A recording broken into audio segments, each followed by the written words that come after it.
episode of Respecting the Beer. My name is Gary Arndt, and with me again is Allison McCoy, PhD.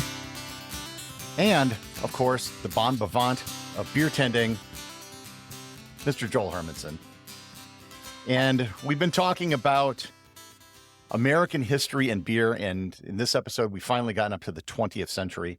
Last episode, we left talking about the temperance movement. This has been building up to a crescendo.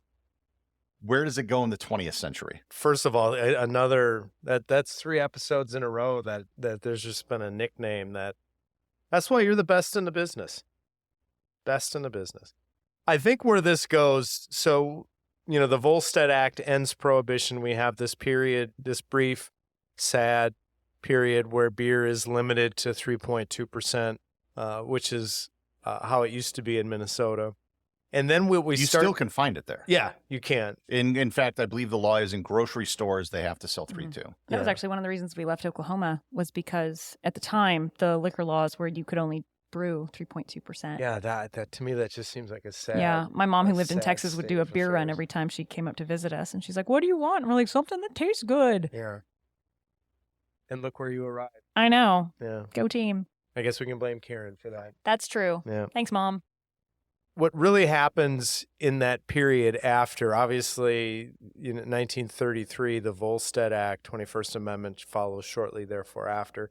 Then the Depression hits. So brewing doesn't really take much of a step forward.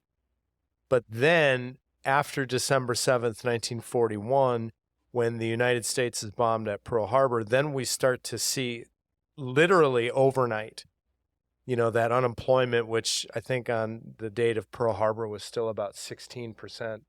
We see that almost within 2 months down to 4%. And then by the end of 1942, unemployment is virtually gone. And you can see the manifestation of that in brewing as well. Pabst is able to ramp up. Miller is ramping up. Budweiser, Anheuser-Busch is ramping up. And they are consolidating brewing in these, giant Leviathan brewing companies that are producing beer for the American workforce, that's producing, the technology to drive World War II. The men on the front lines are the expectation was they would have whatever they needed, and that included beer. Beer is now being canned. So the possibility, as we talked a little bit about, of drinking at home, in an aluminum can becomes a possibility. So those are kind of the things that... They would have been tin cans at the time. Tin cans. That's really what's driving beer before what I would refer to as the golden age of American brewing, because the period between Prohibition, ending, and the 1960s or so, that World War II period where brewing is consolidated in a small handful of companies, all producing lagers and pilsners, and occasionally rolling out something wild like a Bock beer in the spring. There was almost a redundancy, a uniformity in beer. And I think you can see that in the culture of the 1950s and 60s when, if you've ever seen an old Levittown neighborhood, like where all of the houses look the same, like people just didn't have this belief of, I want to try 5 or 6 different IPAs and see which one I like. Or I get to have a Goza when I'm at McFleshman's. I've never had a Goza before, or I'm going to have, a Kolsch, and I can have a Pilsner on the same day. No, beer was redundant like the houses. But when you're talking about industrial beer at this time, there was a big regional element as well. You had Rheingold in like the Northeast, Hams. I'm trying to think of beers that were in this area that you don't really see anymore. Schlitz. Yeah, there were big. Platz. They weren't small breweries, Yeah. but there were like regional ones. Coors developed as a regional brewery in Colorado. What's the Texas? Was it Pearl? Shiner Bock. Yeah, Pearl, I Shiner. think, was one that was. I don't know Pearl. Olympia out in the Pacific Northwest is a. Yeah, and that's when we start to kind of shake off, and I'm gonna use the word doldrums. We start to shake off the doldrums of this uniformity of mass brewing. Was really Coors and Olympia start to kind of say, you know what, we can do something a little bit different. Mhm. And I wouldn't consider early Coors like a microbrew or a craft brewery, but it was different. Yeah. And they provided a little different product because there was this redundancy in that period following World War II through the 1950s. And then advertising actually, and in my beer history class, one of the things that we, do and take great care to do is we look at a lot of the advertising from that post-war period through the 1960s, and they celebrate and encourage that redundancy, which is something today when if I have a relationship with beer that's redundant, and I'm a redundant beer drinker. But to say you drink one and only. I drink one style of beer, but it's very seldom, static or redundant. Like in my fridge right now, I probably have 7 IPAs, and they all have a little different vibe to them. Now, most people would have 7 different styles of beer. That's not me, but yeah, the living through that redundancy of beer must have been very difficult. I think one thing I also want to add, Joel, you pointed out just to recognize how devastating Prohibition was in the beer industry. A quick number, by 1970, there were only 89 breweries working in the United States. That's a terrible number. It's such a horrible number. Yeah. And then this is one of the things when Bobby and I were like, okay, is the craft beer movement, when we were going to start the brewery, is it about to burst? How do we know that, we're not saturated? And the statistic that kept driving the industry was we were still, and this was in 2016 or 2015, we were just at the number of breweries pre-Prohibition in the United States at that time. That's stunning. It's stunning. And, how many more, 10-fold, 100-fold more people. Right. But, just at 1970, only 89 breweries existed. And so in order to meet the demand, it's honestly probably easier to sell the same thing to everybody. Yeah. And so you're competing with this, wanting to get back to the home after the wars and everything. That's what people were buying, so that's what continued to drive the industry. I mean, a big change in brewing was in the 1960s when Miller would put the champagne of beers, we all know the bottle, into a bottle. And that was like remarkably different. Well, it tasted the exact same, maybe a slight differentiation as it did in the tin can. Like that was their version of like a deviation. Not like when you come here and you find State Street Light one day, but then the next day you'll find a State Street Light that's watermelon infused, and all of a sudden Bobby produces some firkin that, takes a porter and it adds, mint notes to, I mean, oh my gosh. Chocolate mint pony. Right. It's such a good beer. All of the things that happen, and this isn't just at McFleshman's, but this is happening at breweries across the country where an Oktoberfest, it's on cask. Oh my gosh. Crazy. I can't even believe I'm saying this out of my mouth, but when they did the tequila infused 547, like all of a sudden you just get these. That was a barrel aged though. It was a tequila barrel that we aged it in. I don't think it was tequila I've tried to added. block that beer out. Oh, that's unfortunate. Well, You're a purist of 547. I'm a purist of 547. But isn't it funny how it goes back to the folks at Roanoke that they're walking around, they're like, oh, how can we make this beer taste better? And like, I don't know, these pine needles, let's throw that in. So Right. now we're like, oh, I wonder if we can make this taste this way, and throw in a mint chocolate chip cookie. Right. It's funny because I think there's a group of people out there that are purists, Yes. and they think, oh, we got to keep it, they got to. Reinheitsgebot. Yes, it has to have this German period. Yet if you were to go back, I have a feeling that those beers would, for the most part, suck. Yeah. Lower your standards, Gary. Because we've had centuries of innovation Yeah. and development of techniques and improvement of the ingredients, like you've talked about in the malting and everything else that didn't exist back then. And I think you'd have a very different product, and the purists probably wouldn't be as excited about it. So in order to, and this brings me to one of the other points I wanted to talk about. So if you're going to sell this redundancy, and they were selling this redundancy well past the Levittown age of the 1950s and early 1960s, they're selling this redundancy into the 1970s, early 80s. So all of a sudden you need to develop a strategy to make people accept kind of this redundancy. enter Bob Uecker, enter sports, and the connection that really Miller made first with the Brewers, at that point it was the Milwaukee Braves, and the Packers and whatnot. And advertisers start to really make this strong connection between sports figures. And I'm thinking of some of those classic Miller Lite commercials from the late 70s, early 80s, in which Bob Uecker and, this cast of sports characters would appear on these little longer commercials. Some of them were longer than even a minute long because they were like little Michael Jackson thriller type, The one that sticks out is where Rodney Dangerfield is arrested for stealing. It's called The Case of the Missing Case, and there's all these sports figures and Bob Uecker, leading this. If you're going to promote this redundancy, you had to do it creatively.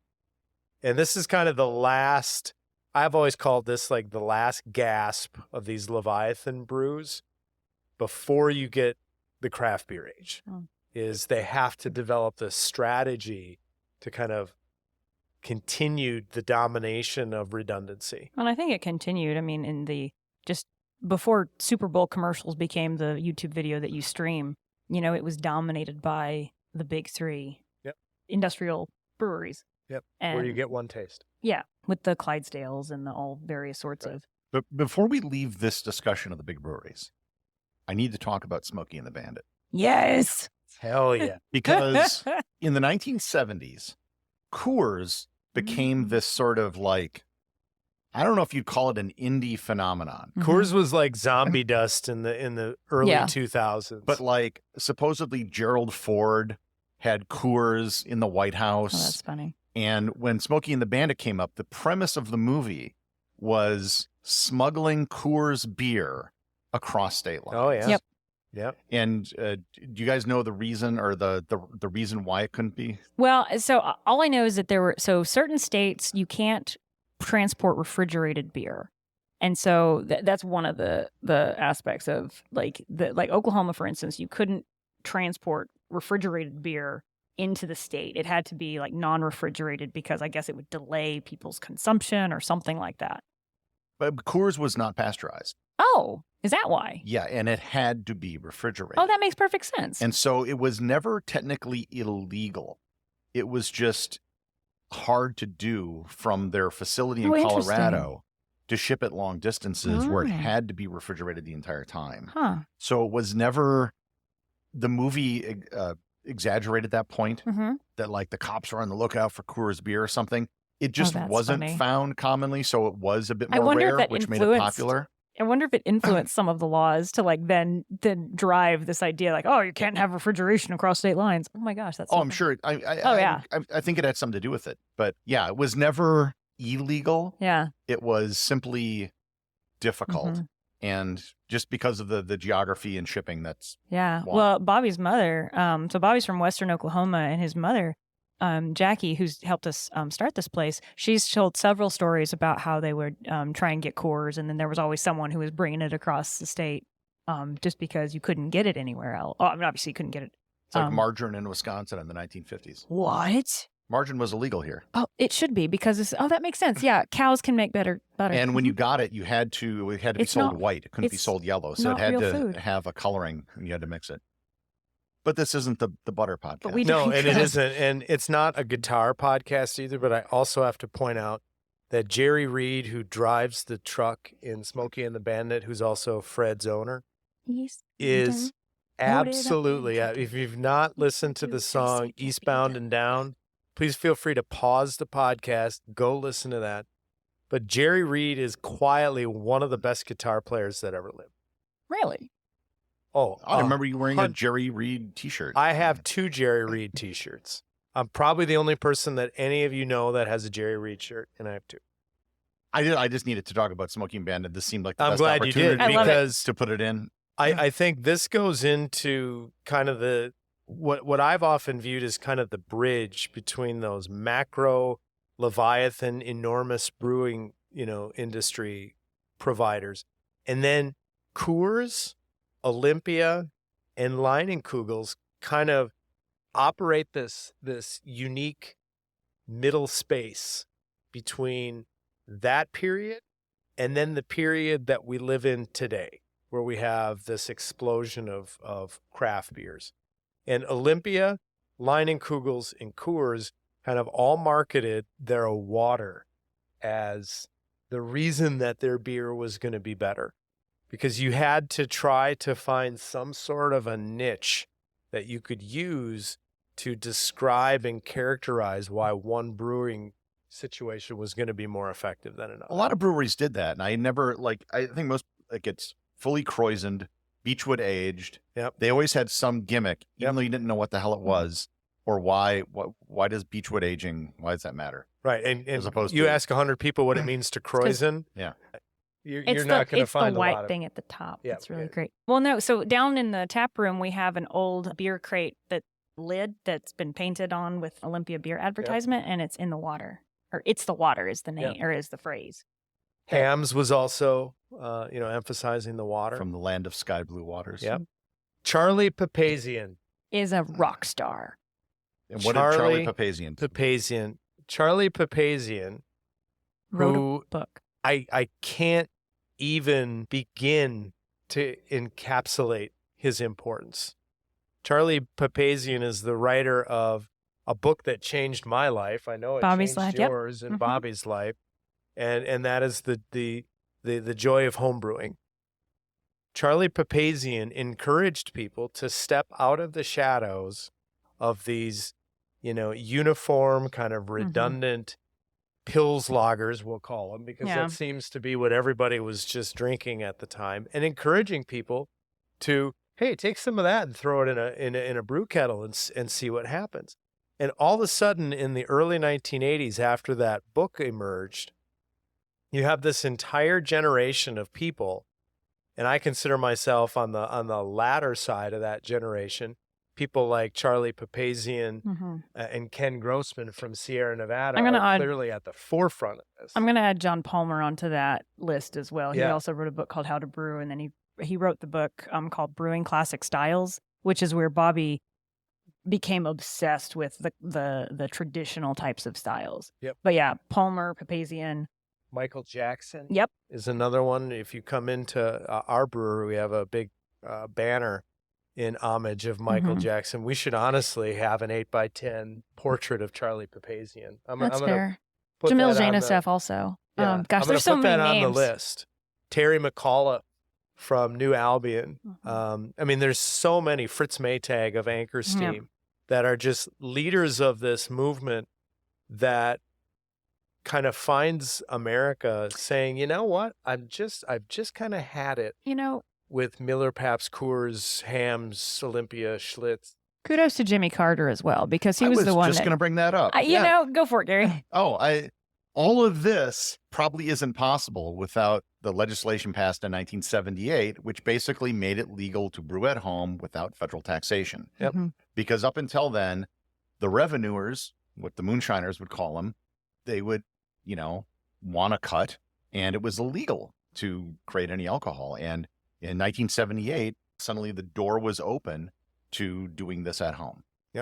Thank you, Jimmy Carter. And that completely changed the entire calculus, except in Mississippi, where it was illegal until the mid-2000s. Yeah, I think Oklahoma was 16 or- illegal. It became legal in Utah before it was legal in Oklahoma Yeah, that's to brew, just homebrew. a sad state of affairs. which was after Bobby and I started to just read the books by John Palmer and Charlie Papazian. Just read them. We didn't do anything with that information.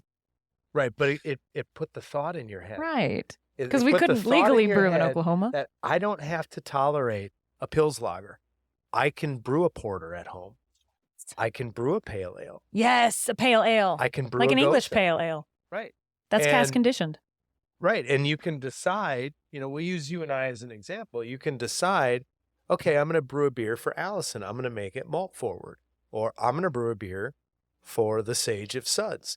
I'm going to make it hop forward. And you can do these things that the industrial brewing establishment wasn't doing. And Charlie Papazian just, and if you've not seen a video of Charlie Papazian, the American Brewing Association on their website has like a tribute video to him from all across the years, from when he was first making these kind of wacky homebrew videos, and he's got this, huge personality. And then later on, where he's taken on more of kind of the sage of this whole thing, and he's kind of personally responsible for the Great American Beer Festival and the Homebrewers Association.